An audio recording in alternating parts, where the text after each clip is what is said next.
More than 1/3 of people over 85 are affected by Alzheimer's disease.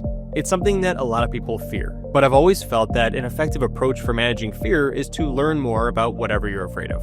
I'm Dr. Ben Ryan, I'm a neuroscientist by training, and in this video, I'm going to hopefully help you achieve that.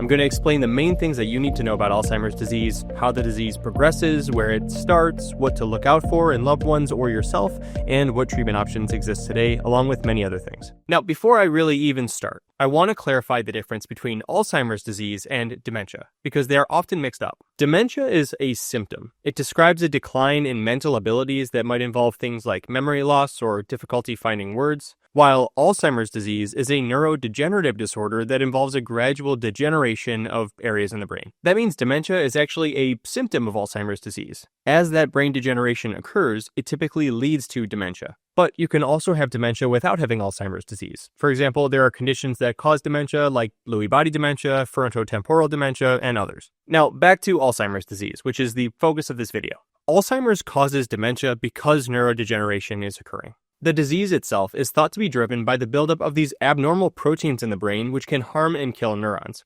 Those proteins are called amyloid beta plaques and tau neurofibrillary tangles.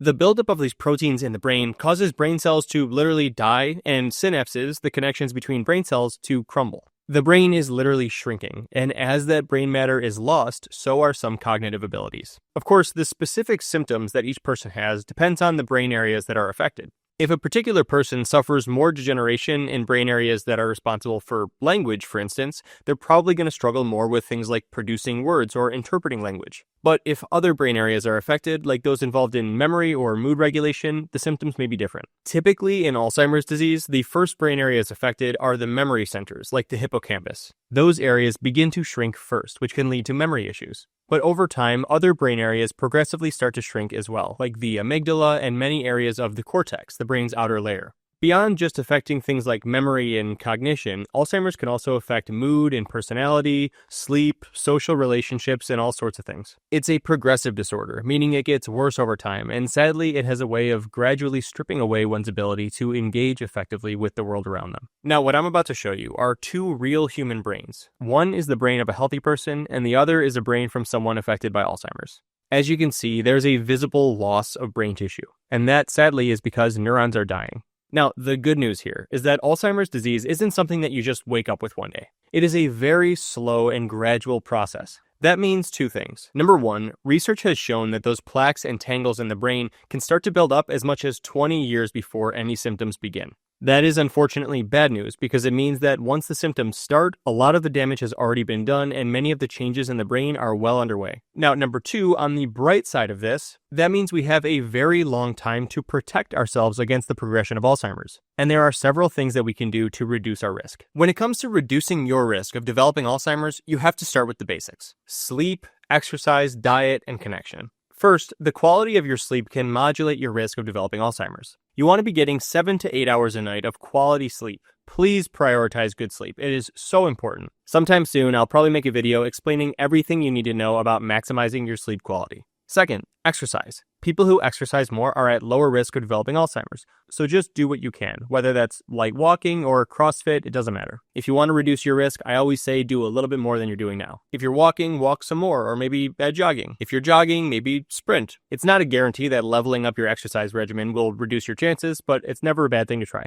And generally, the research shows that those who exercise more are at lower risk for developing Alzheimer's. Number 3, diet. Having a healthy diet can reduce your risk for Alzheimer's, and that means avoiding highly processed foods, sugary foods, and those high in fats, and instead opting for fruits, vegetables, lean meats, nuts, and whole grains. Now, studies do show that eating foods high in omega-3s, like fish and eggs, can reduce the risk of developing Alzheimer's, so try to make those a part of your diet as well. Now, finally, social connection is key. Believe it or not, it's imperative for brain health and protecting your brain as you age. And if you're interested in this topic, I do have a book coming out later this year called Why Brains Need Friends, which talks about this in great depth. Now, aside from those big 4 general things, there are many more specific things that can be done to reduce your risk. If you are worried about your risk, there are 2 things that I would recommend. First, go to your doctor. Or if you're worried about someone close to you, have them go to their doctor. What you're going to ask your doctor for is simple: a screening. Your primary physician can do this. It doesn't have to be a neurologist or an Alzheimer's specialist. They should be able to do a cognitive test that will measure your current abilities and screen for dementia.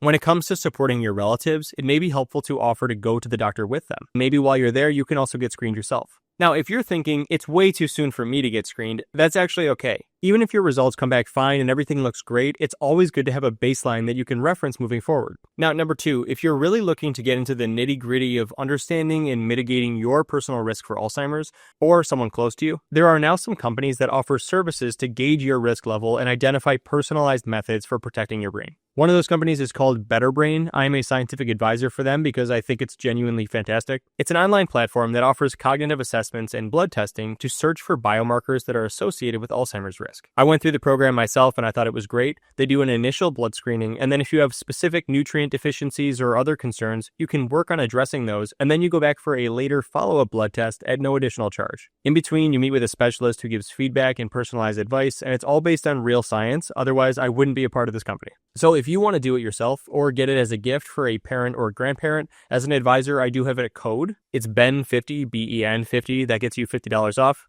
You don't have to use it. Doesn't matter to me, but it's there if you want it. Now, I mentioned that you can have your doctor do a screening, and I totally recommend that, but it's also good to be able to recognize the signs yourself. As we age, we tend to generally be less sharp, so it can be confusing to recognize, is this a symptom of Alzheimer's disease or is this just natural cognitive decline? So let me clarify that for you right now. For most people, the first sign of Alzheimer's disease is mild cognitive impairment. That means having trouble with things like thinking, problem solving, and memory. 1/3 of people with mild cognitive impairment will develop Alzheimer's disease within 5 years. And I know this is probably still not that clear, so here are 3 things to look out for. Number 1, a change from baseline. This is hard to look out for in yourself, so I'm really referring to looking out for loved ones. Try to notice, are they getting worse over time? Looking back 1 or 2 years ago, was this person thinking more clearly? Specifically, are they having trouble with memory? Things like forgetting appointments, losing things, and repeating themselves are all things to look out for. And keep in mind that those who start with memory problems are at much higher risk of developing Alzheimer's. Remember what I mentioned earlier, that Alzheimer's disease starts in the memory centers. Number 2, are they having problems consistently? If memory problems are happening, is it every day or once a week or just an occasional slip-up? Occasional slip-ups are normal. It happens to everyone. You have a bad night of sleep or you have a stressful day, you might forget something. It happens. But if it's a frequent issue, that might be cause for concern. Number 3, is it interfering with daily life? Is the person having issues that are affecting their ability to function normally? For example, are they using workarounds to accommodate the changes in how clearly they're thinking? Maybe they used to drive on main roads, but now they just take back roads to avoid accidents. Or they used to remember how to program their thermostat, but now they just change the temperature manually when they're hot or cold. If they're looking for ways to cover things up or adapt to their changing abilities, that might be cause for concern as well. Now, if you notice any of these signs, I would definitely recommend having this person go to their healthcare provider for that screening I mentioned.